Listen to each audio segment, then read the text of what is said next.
Good morning class 12 students. So this is your subject physics, and in this lecture I'll be discussing the assignment solutions of chapter number 12 and 13 which was given to you yesterday. Okay, so let us begin with the first question of the assignment. Okay, so the first question says, what is the ratio of radii of orbits corresponding to first excited state and ground state in hydrogen atom? So first of all, because we are talking about hydrogen atom, so our atomic number will be 1. And as you know, the formula of R is n square h square upon 4 pi square m into k e square. All other are constants and R is directly proportional to n square. So from here easily R2 upon R1 will be 2 whole square upon 1, that is 4 upon 1. Okay. Next is second question, which says find the ratio of energies of photons produced due to the transition of an electron of hydrogen atom from its first part second energy level to first, and second is highest energy level to first. Okay. So first of all, as you know, this formula, that is 1 upon lambda is equals to R into 1 upon n final square minus 1 upon n initial square. So because in this question we are asked energy, so we will be converting this formula in terms of energy. So if I multiply Hc by both the sides, you will get this, and Hc by lambda is nothing but E. So E will come to be HCr into 1 upon n final square minus 1 upon n initial square. So for the first part, when the electron goes from 2 to 1, that is second energy level, to first energy level, your n final will be 1 and n initial will be 2, that is 4. So this will come to be 3 HCr by 4. And when it is going from highest energy level to first, so highest energy level means infinity. So infinity to 1 means 1 upon 1 minus 1 upon infinity. 1 upon infinity is 0, so this will give you HCr. So when you will divide them, E upon E dash will come to be 3 by 4. Next is question number 3rd. In that you have to define ionization energy and you have to tell what is its value of a hydrogen atom. Okay, so I have defined ionization energy for a hydrogen atom, which is the minimum energy or the minimum amount of energy required to remove an electron from ground state of hydrogen atom is called ionization energy. That means this minimum energy will ionize the hydrogen atom. So as you know, the formula energy is given by minus 13.6 upon n square. Because we are saying ground state, so n will be 1 and we have to provide that energy. That means we'll be taking a negative sign here. So that will give you total to be 13.6 electron volts. So this is the ionization energy of a hydrogen atom which is to be provided to remove the electron from ground state. Next is question number 4, which says radius of innermost orbit of hydrogen atom is 5.3 into 10 to the power minus 11 meters. So you have to calculate radius of second excited state. So now again, as you know, radius is directly proportional to n square. Okay, now we have to go to second excited state. So second excited state means n will be equal to 3. So R2 will be, take it R3 because we are going from to second excited state. So this will be R3, which will be equal to 3 whole square into R1 from this formula, right? So from here R3 will come to be 4.77 into 10 to the power minus 11 meters. Next is question number 5. This question I asked you in live classes also. Okay, so you were given this atom, that is calcium 2040. You are given mass of neutron and mass of proton also. So you have to calculate binding energy in terms of mega electron volts. So first of all, to calculate binding energy, we have to calculate mass defect. And for calculating mass defect, we have to calculate number of protons and number of neutrons. So as you can clearly see in this atom, number of neutrons will be 40 minus 20, that will be 20. And number of protons will also be 20. So let us calculate mass defect, which is number of neutrons into total mass of neutron plus number of protons into total mass of proton minus mass of the nucleus, which is given to be 39.9. Okay, so when you will solve it, your mass defect will come to be 0.4 U. Now, as you know, when mass defect is 1 U, your binding energy comes to be 931.5 mega electron volt.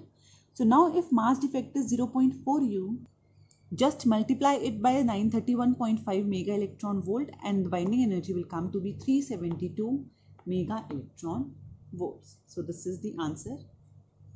Next is question number 6. In that you are asked a 12.5 mega electron volt alpha particle approaches a gold nucleus and gets deflected by 180 degree. How close does it approach the nucleus? So this is a very simple question. You have to just use the formula of R naught, that is distance of closest approach, which was 1 upon 4 pi epsilon naught 2z e square upon half mv square. So I have just written instead of half mv square e because we are given energy, or you can from here you can say energy is this, but because we are asked to calculate R naught, so just put all the values that you know. R naught will come to be 1.82 into 10 to the power minus 14 meters. Okay, so next is question number 4. In that a energy level diagram is shown to you, and in first part of the question it is asked which one will result in the emission of photon of 275 nanometers. So if we want a wavelength of this much, first of all let us calculate the energy of this emitted photon. So as you know, the formula of energy is hc by lambda. When you will solve it, the energy will come to be 4.5 electron volts. That is, we want a transition in which this much energy is released. Now if you compare or if you see for all these transitions, only your B transition is that in which 4.5 electron volt energy will be released, because see, this is minus 4.5 and this is 0. So when you will subtract them, it will give you 4.5 only. So transition B will be resulting in the emission of a photon which will be having this much wavelength. In B part it is asked which transition corresponds to emission of maximum wavelength. So as you know, E is hc by lambda. Maximum wavelength means your energy should be minimum. So again, if you look in this diagram, the minimum energy is coming for A, that is 2 electron volts only.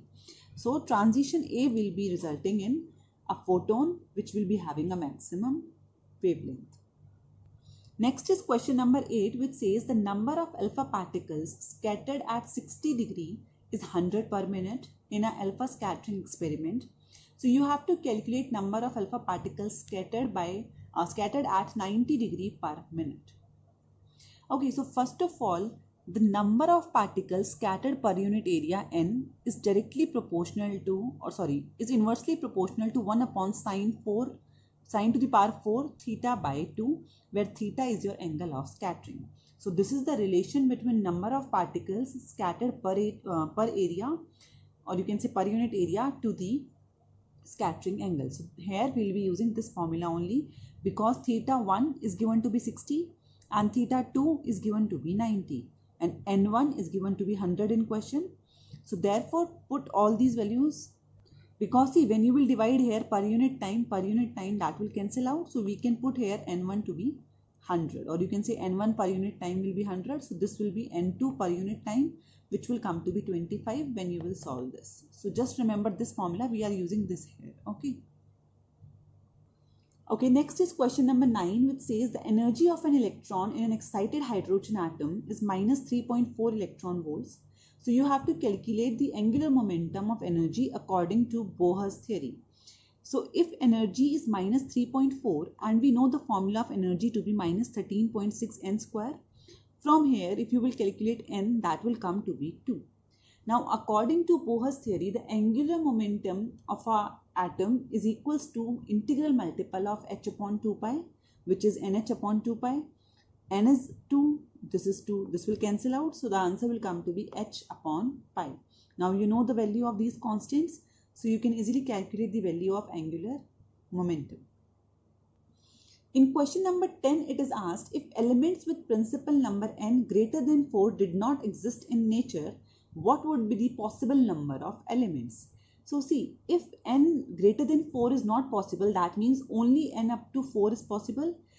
That means only 4 shells are possible, which are K, L, M and N. Now maximum number of electrons in any shell is given by this formula, which is 2n square. Remember this formula, okay. So now if you calculate the maximum number of electrons in K shell from this formula, that will become to be 2. For L shell, N will be equal to 2, so this will come to be 8. For M shell, it will be 18, and for N shell, it will be 32. So when you will add them, total number of electrons will come to be 60. So you can say total number of elements which is possible is 60. Okay, so next is question number 11. In that you are asked, an alpha particle of energy 4 mega electron volt is scattered through 180 degree by a gold foil. Calculate maximum volume in which positive charge of atom is concentrated. So the formula of volume will be given by 4 by 3 pi r naught cube, where r naught will be your distance of closest approach. And as you know its formula, calculate r naught and then put it into v naught. The answer will come to be 7.7 into 10 to the power minus 40 meter cubes. Okay, so next is question number 12. In that you are given two nuclei X and Y, and you are asked to calculate which one will be more stable. So as you can see, both of them are light nuclei because they have atomic number 3 only. So therefore we can say they will be stable when number of neutrons will be equal to number of protons. So in X, number of neutrons will be 7 minus 3, that is 4, and number of protons is 3. In Y, number of neutron will be 4 minus 1, that is 1, and number of protons is again 3. So if in both the elements you calculate neutron to proton ratio, in this it will come to be 4 by 3, or you can say 1.33, and in this it will come to be 1 by 3, that is 0.33, and we want the ratio to be 1. So as you can see, out of both of them, this one is closer to 1. So we can say our nuclei X will be more stable as compared to this nucleus Y. In question number 13, you are asked, where does mass defect come from between nucleus and nucleons? So see what happens when a nucleus is formed, and as you know, the size of nucleus is of 10 to the power minus 15 meters. That means in the formation of this nucleus, N and P, that is neutrons and protons, have to collect in a very small space, due to which some energy is required for this purpose, and this energy is spent at the cost of their masses. Okay, so therefore mass defect comes. Question number 14 we have again discussed in the live classes, which is why heavy stable nucleus should contain more number of neutrons. Because see, as I told you, if we have more number of protons, that means there will be much more repulsive force. Now if there is more repulsive force, that means more strong force will be required. Therefore more number of neutrons are required to provide strong nuclear forces. So therefore also always number of neutrons should be greater than number of protons for a heavy nuclei to be stable. Next is question number 15, in which the mass number of two nucleus is given to be 1 by 8. Their ratio is given, and you have to calculate the ratio of nuclear radii. So easily by the formula, R is equals to R naught A to the power 1 by 3. R1 by R2 will come to be this much. This will cancel out, and A1 by A2 is 1 by 8. That means R1 by R2 will come to be 1 by